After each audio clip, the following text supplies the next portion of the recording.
Olá, meus irmãos! Estamos estudando a carta do apóstolo Paulo aos Romanos. Sejam muito bem-vindos. Hoje iremos estudar o capítulo 7.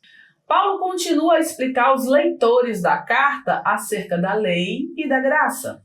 Nos 6 primeiros versículos, ele faz uma analogia entre o crente alcançado pela graça e livre do castigo da lei com o casamento, para tornar o assunto mais facilmente compreendido pelos leitores.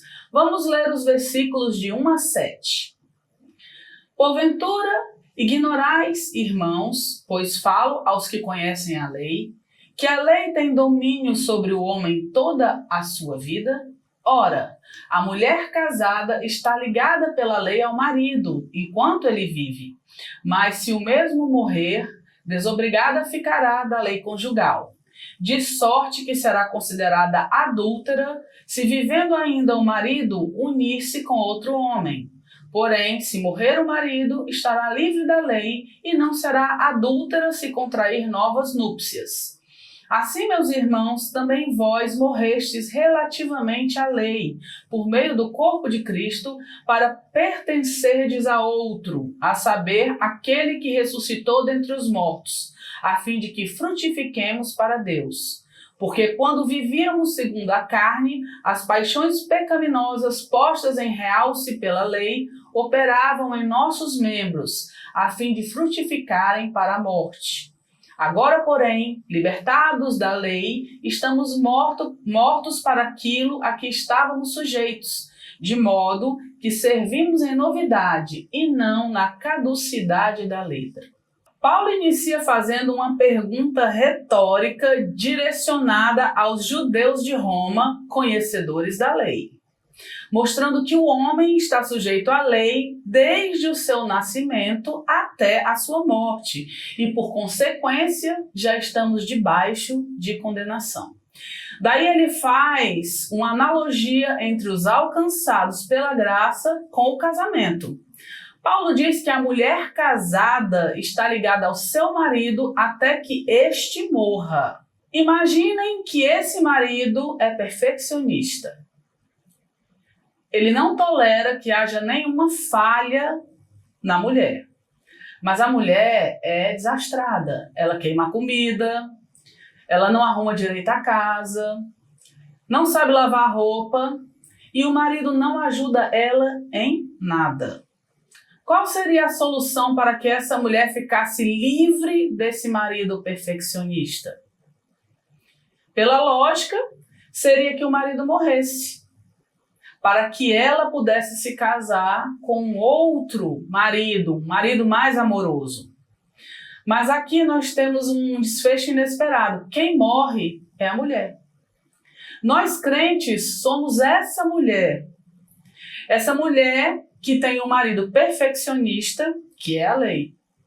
Nós que fomos alcançados pela graça, estamos mortos com Cristo para o pecado. Também estamos livres da condenação da lei, ou seja, morremos com Cristo, para vivermos em novidade de vida como novas criaturas. Percebemos aqui que a humanidade é dividida em 2 categorias. O homem natural, aqueles que, como Paulo diz, vivem segundo a carne, as paixões pecaminosas postas em realce pela lei. Operavam em nossos membros a fim de que frutifiquemos para a morte. E o homem espiritual, aquele que foi alcançado pela graça, que agora, porém, libertados da lei, estamos mortos para aquilo a que estávamos sujeitos, de modo que servimos em novidade e não na caducidade da letra. Paulo continua explicando qual o propósito da lei. E ele começa respondendo uma outra possível objeção que poderia surgir. Se a lei opera nos membros do homem, essa lei não é pecaminosa?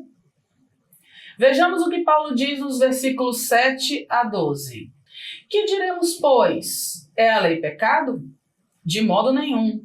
Mas eu não teria conhecido o pecado senão por intermédio da lei, Pois não teria eu conhecido a cobiça se a lei não dissera, não cobiçarás. Mas o pecado, tomando ocasião pelo mandamento, despertou em mim toda sorte de concupiscência, porque sem lei está morto o pecado. Outrora sem a lei eu vivia, mas sobrevindo o preceito, reviveu o pecado e eu morri. E o mandamento que me fora para a vida, verifiquei que esse mesmo se tornou para a morte, porque o pecado, prevalecendo-se do mandamento, me enganou e me matou. Por conseguinte, a lei é santa e o mandamento santo e justo e bom.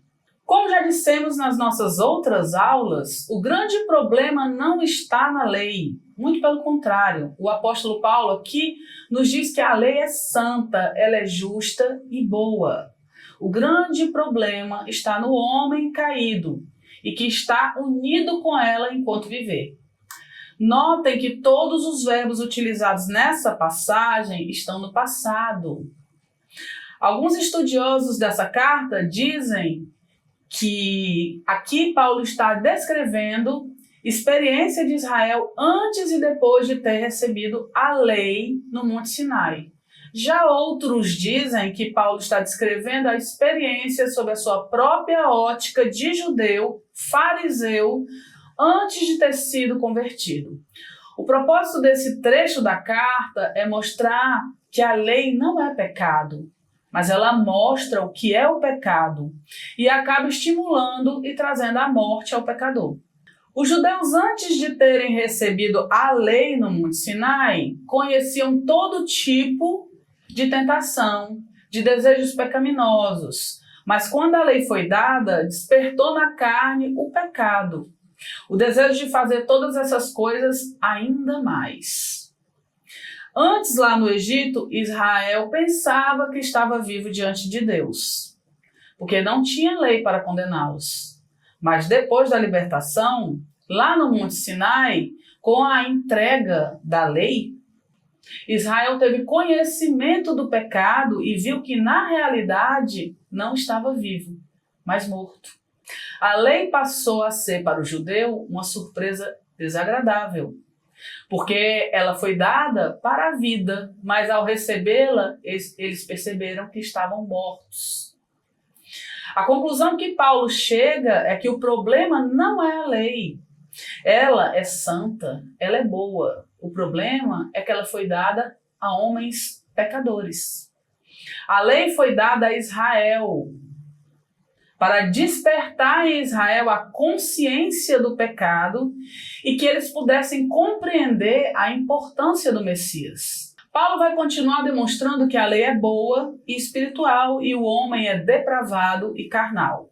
A partir do verso 14 até o versículo 25, o tempo verbal deixa de ser passado e passa a ser o presente.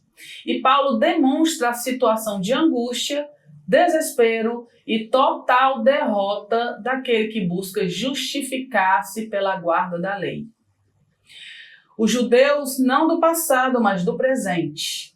Esse era um conflito real e presente, como é até hoje, e será até a volta de Jesus.